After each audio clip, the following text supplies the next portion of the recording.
A true story whispered through generations in a quiet countryside, where family deaths follow an eerie pattern. A shadow clings to one bloodline, and the boundary between the living and the dead blurs. Told from the perspective of the surviving child, this chilling tale unfolds in creaking houses, smoky altars, and fog-drenched rice fields, where spirits may linger longer than they should. I'm Rowan Hale of MCT Night, and tonight, I'll guide you through a story the living tried to forget, but the dead never did.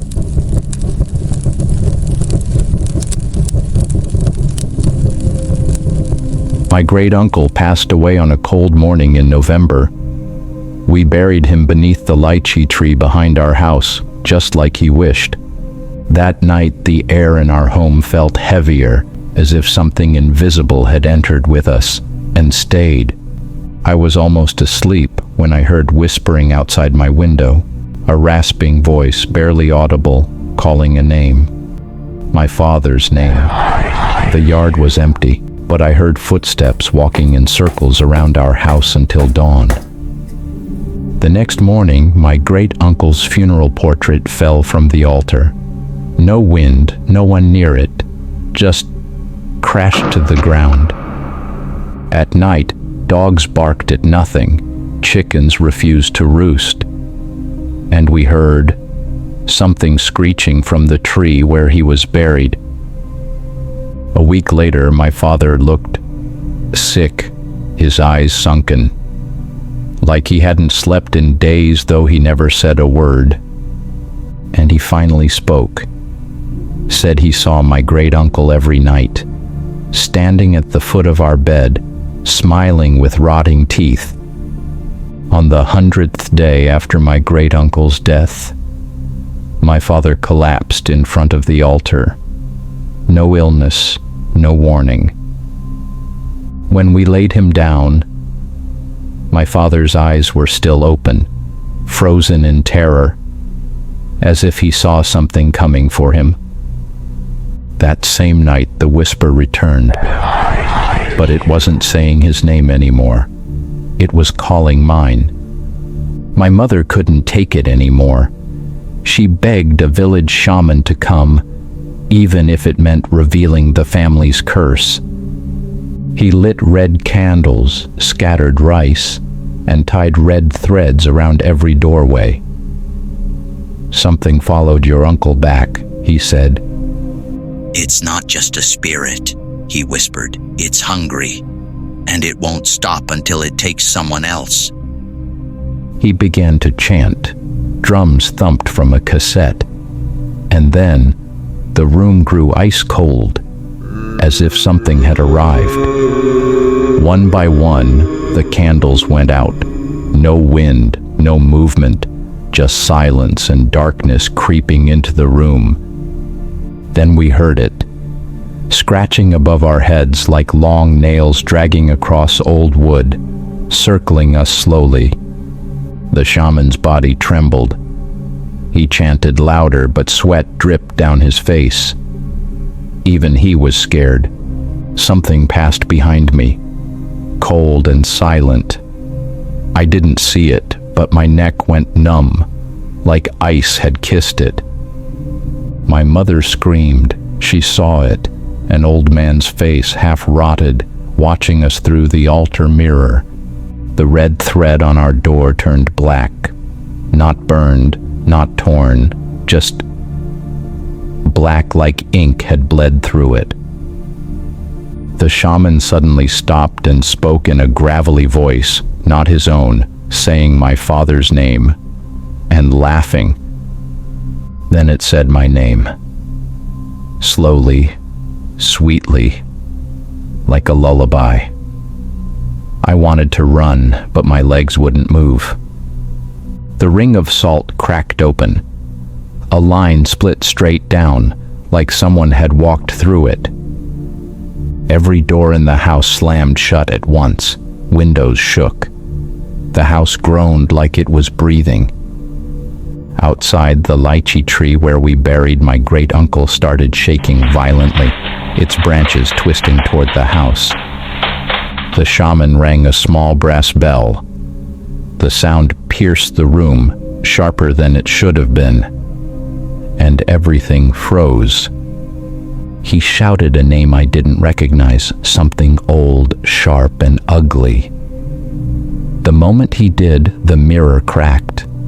He collapsed forward, blood leaking from his nose. Whatever he summoned had fought back. My mother grabbed my hand and pulled me outside. The house behind us throbbed like something was alive inside. As we passed the lychee tree, it suddenly split down the middle, like something had clawed its way out. I swear, I heard my great-uncle's voice whisper my name from inside the tree. Cold, hollow, loving. Back in the house, the bell rang again, but no one had touched it. It rang 3 times, then silence. That night we stayed at my aunt's house. No one spoke. My mother kept praying silently with shaking hands. The next morning, my father said nothing. He sat cross-legged on the cool, tiled floor in his worn, yellowed undershirt, eyes fixed on something that wasn't there, face pale as ash. Then he asked, "Do you smell that? Smoke and incense, burning flesh?" But there was nothing in the air. Over the next days, he stopped eating, stopped talking. He just sat by the window, whispering to someone we couldn't see.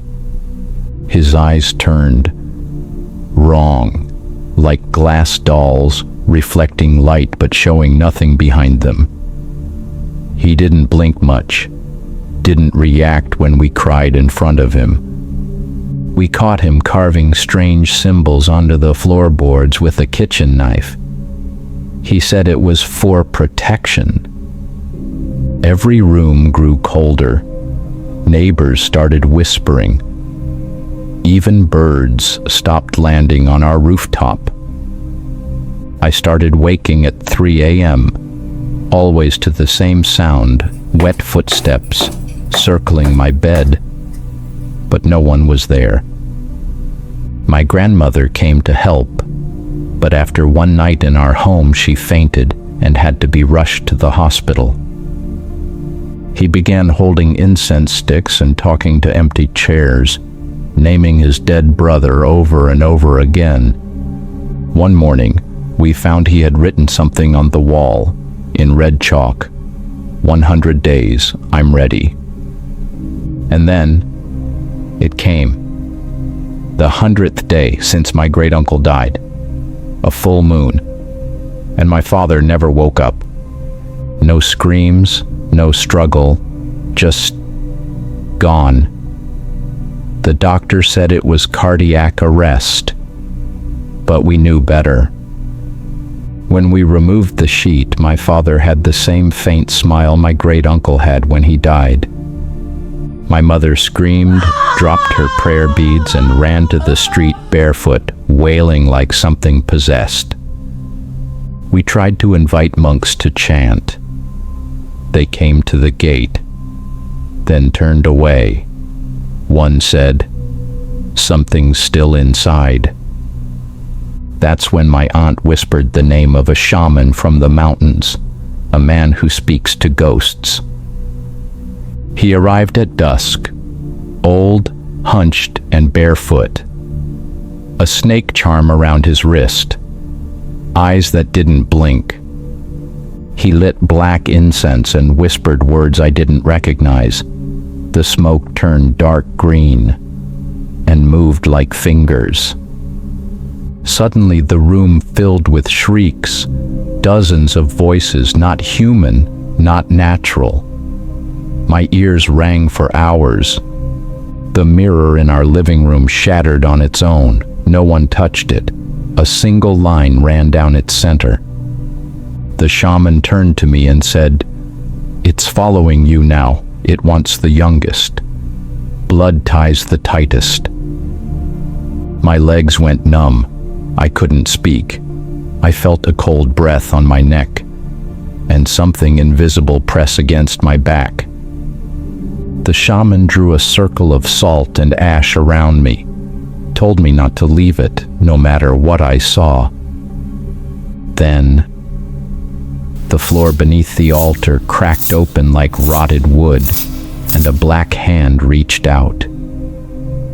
But when it touched the salt circle, it hissed and snapped back, vanishing into the hole like smoke in reverse.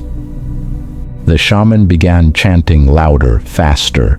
The air vibrated, and every window in the house shook like in a storm. From the altar crack, a shadow rose, tall, stretched, and screaming in a voice that wasn't human. It spoke in my grandpa's voice, though he'd been dead for 10 years. "Come with me," it whispered. The shaman pulled a vial from his belt and threw blood onto the shadow. It shrieked and twisted violently. The ceiling cracked. Dust rained down. The room felt like it was collapsing into itself. We couldn't breathe. My mother let out a choked gasp and collapsed to the floor, her body crumpling like paper, eyes wide open. The shadow smiled when it saw her fall. The old family photo on the altar caught fire, without flame.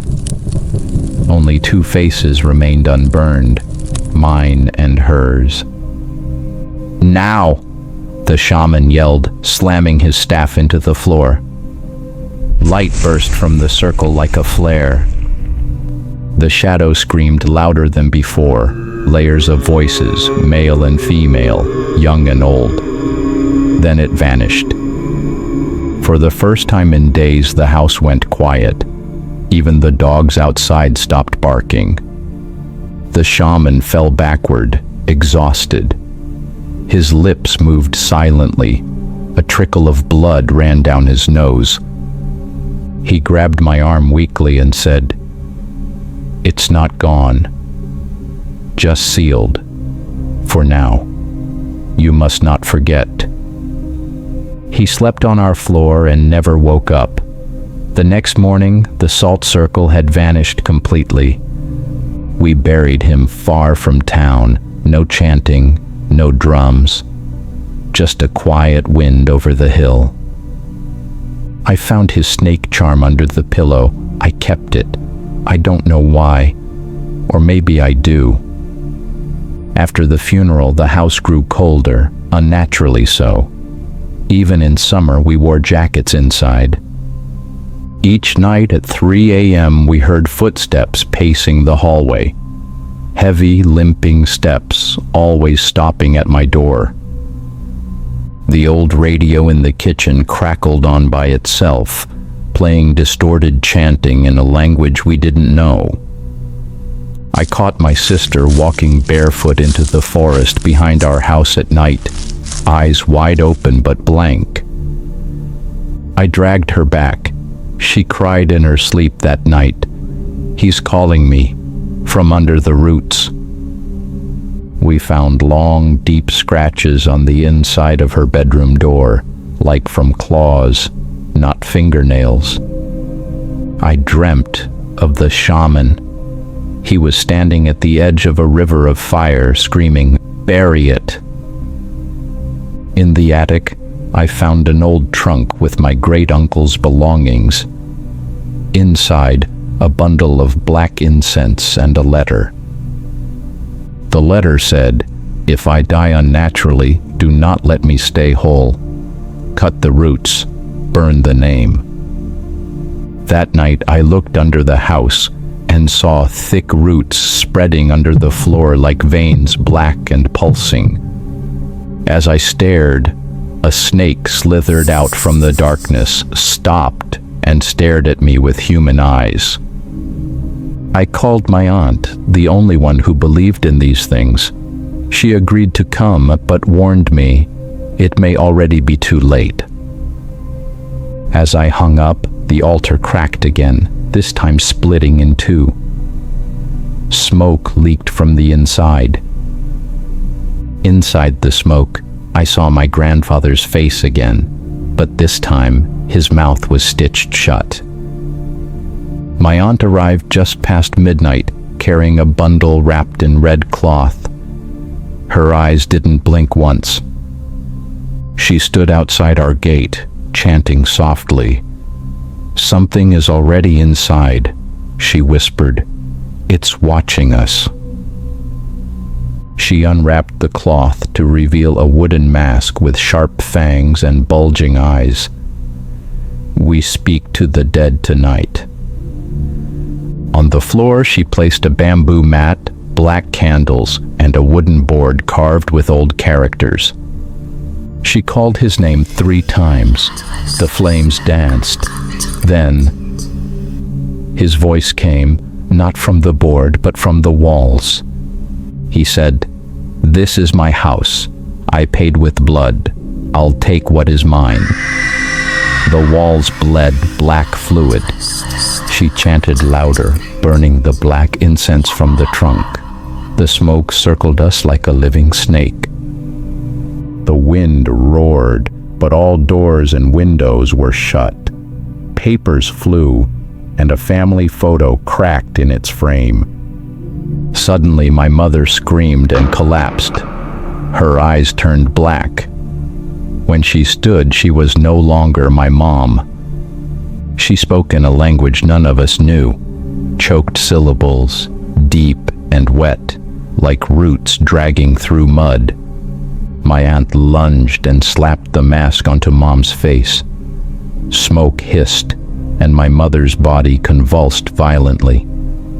She cried. She bound his soul to the bloodline. We must sever it now, or more will die. She handed me a knife and said, "Your blood breaks the curse. Cut the root. Cut deep." My palms burned as I touched it. I pried up the wood floor. The root was there, fat, black, beating like a heart. It whispered my name. I hesitated. Then I stabbed deep into the root. It screamed, not out loud, but inside my skull. The whole house trembled as if a giant had slammed its fists into the foundation. Walls cracked, lights exploded. As I pulled the knife free, my mother gasped and collapsed like a puppet with cut strings. The red mask cracked down the center. A shriek escaped it, thin, distant, and inhuman. My aunt lit the last talisman and chanted fast. The fire burned blue and sucked all air from the room. And then everything stopped.